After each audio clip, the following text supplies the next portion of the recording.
রব্বুল আলামিনের কাছে দোয়া করেছিলেন। উনাদের সেই তওবা ও ইস্তিগফারের বর্ণনা দিতে গিয়ে আল্লাহ পাক রব্বুল আলামিন সূরা আরাফের মধ্যে বলেন, قال ربنا ظلمنا أنفسنا وإن لم تغفر لنا وترحمنا لنكونن من الخاسرين. حضرت آدم وحواء عليه الصلاة والسلام আল্লাহ রব্বুল আলামিন কে ডেকে বলে, রব্বানা, হে আমাদের প্রতিপালক, যালামনা আনফুসানা, আমরা নিজেদের উপর অনেক জুলুম করেছি। রব্বানা যালামনা আনফুসানা ওয়া ইন লাম তাগফির লানা, এখন আপনি যদি আমাদেরকে ক্ষমা না করেন, ওয়াতারহামনা, এবং আমাদের উপর যদি রহম না করে, লানাকুনান্না মিনাল খাসিরিন, তাহলে আমরা ক্ষতিগ্রস্তদের অন্তর্ভুক্ত হয়ে যাব।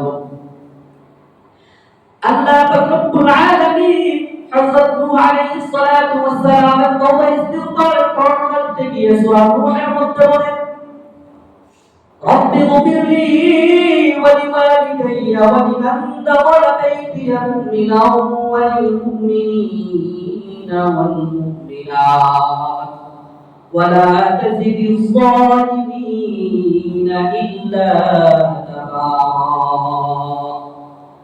رب اغفر لي ولوالدي, يا আমার প্রতিপালক, আপনি আমাকে মাফ করে দিন, ওয়ালিওয়ালিদাইয়া, এবং আমার মাতা পিতাকে আপনি ক্ষমা করে দিন, ওয়ালিমান দাখালা বাইতিয়া, এবং ওই ব্যক্তিকে ক্ষমা করে দিন যে আমার ঘরে প্রবেশ করে মুমিনা মুমিন হয়ে, ওয়ালিল মুমিনিনা ওয়াল মুমিনাত, এবং আপনি মুমিন বান্দা এবং মুমিন বান্দিকে ক্ষমা করে দিন। হযরত মুসা আলাইহিস সালাতু ওয়াস সালাম তওবা ইস্তিগফার বর্ণনা দিতে গিয়ে আল্লাহ পাক রব্বুল আলামিন পবিত্র কোরআনে ইরশাদ করেন, قال رب إني ظلمت نفسي فاغفر لي فغفر له।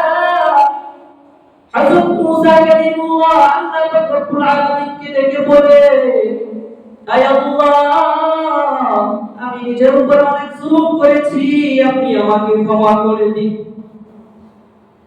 ঠিক ততক্ষণে হযরত সুলাইমান আলাইহিস সালাতু ওয়াস সালামের তওবা ইস্তিগফারের বর্ণনা দিতে গিয়ে আল্লাহ পাক রব্বুল আলামিন সূরা সাদের মধ্যে বলেন, قال رب اغفر لي وهب لي ملكا لا ينبغي لأحد من بعدي إنك أنت الوهاب।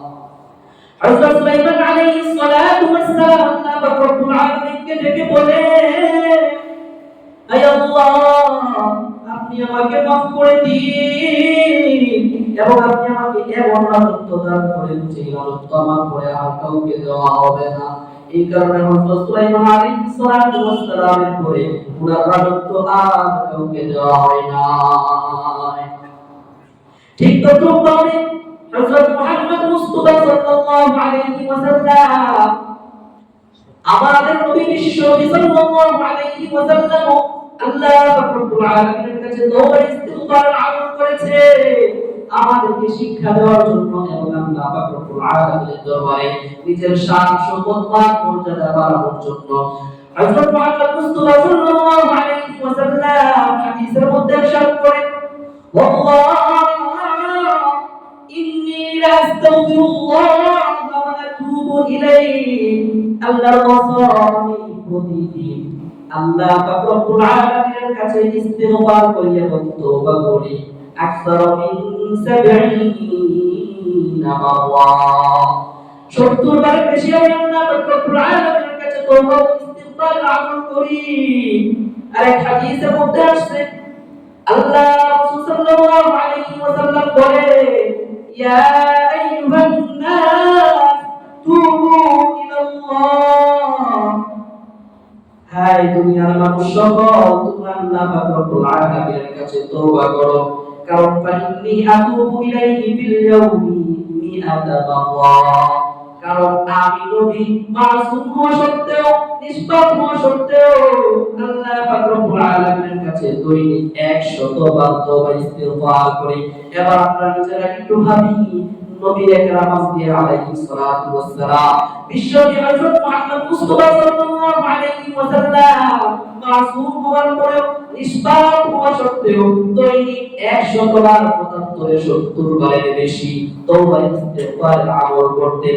অথচ আমি আল্লাহ পাক রব্বুল আলামিনের পাপী বান্দা হইয়াও দৈনিক আমার থেকে, আমার মুখ থেকে একবার ইস্তিগফার বের হয় না, আমার মুখ থেকে একবার তওবা বের হয় না।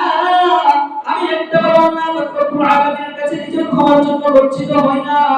আমি একটাবার আল্লাহ পাক রব্বুল আলামিনের দরবারে দুইটা হাত উত্তোলন করে ডাক দেই না, হে আল্লাহ আমি অনেক গুনাহ করেছি, তুমি আমার সকল গুনাহকে ক্ষমা করে দাও।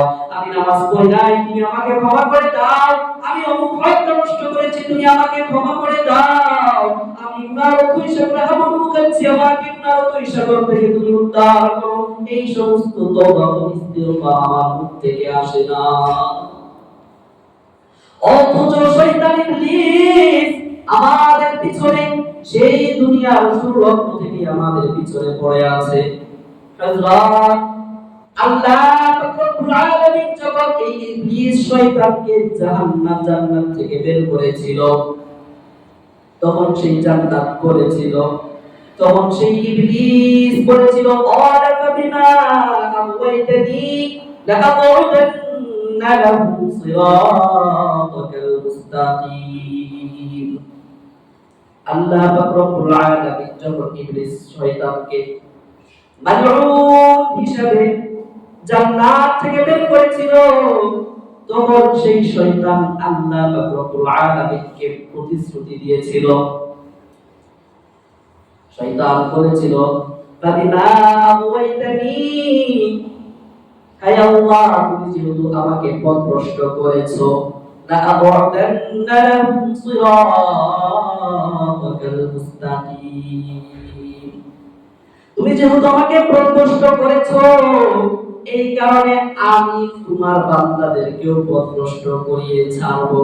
আমি যেহেতু জান্নাতে যেতে পারবো না, এই কারণে আমি দুনিয়ার মানুষদেরকেও জান্নাতে যেতে দিব না। আমি তোমার সঠিক পথের মধ্যে উট পেতে বসে থাকবো। তুমারা আতিয়ান্নাহুম মিন বাইনি আইদিহিম ওয়া মিন খালফিহিম ওয়া আন আইমানিহিম ওয়া আন শামাইলিহিম। আমি তাদের কাছে আসবো সামনে দিক দিয়ে, পিছন দিক দিয়ে এবং পাশ দিয়ে আসবো। আমি চতুর্দিক থেকে মানুষের কাছে আসবো। মানুষের কাছে এসে আমি মানুষকে ধোঁকা দিব, মানুষকে তোমার সরাসরি পথ থেকে ছড়াইয়া দিব। তোমার নামাজ পড়তে দিব না, রোজা রাখতে দিব না, হজ আদায় করতে দিব না, যাকাত দিতে দিব না। এই সমস্ত প্রতিশ্রুতি শয়তান আল্লাহ পাক রব্বুল আলামিনকে দুনিয়ার শুরু থেকে দিয়ে আসছে। আর সেই শয়তানের প্ররোচনায় আমরাও পড়ে গেছি। এই জন্য দেখা যায় আমাদের থেকে অনেক গুনাহ হয়ে যায়। শয়তান আমাদের পিছনে সব সময় লেগে থাকে। আরো বিশেষ করে যারা বেশি ইবাদত বন্দেগী করে, দেখবেন ওদের পিছনে শয়তানটা বেশি লাগে। কারণ যে ইবাদত বন্দেগী করে না, যে সঠিক পথে যে চলে না, তার পিছনে তো লাগার দরকার নাই। কারণ সে এমনিতে গুনাহের কাজ করতেছে, তার পিছনে আবার আমাকে আলাদা করে লাগার দরকার নাই। এই জন্য দেখবেন যারা মাদ্রাসা পড়ুয়া যারা, ওদেরকে দেখবেন বেশি শয়তান করে। কেন? কারণ তারা সর্বদাই চোখ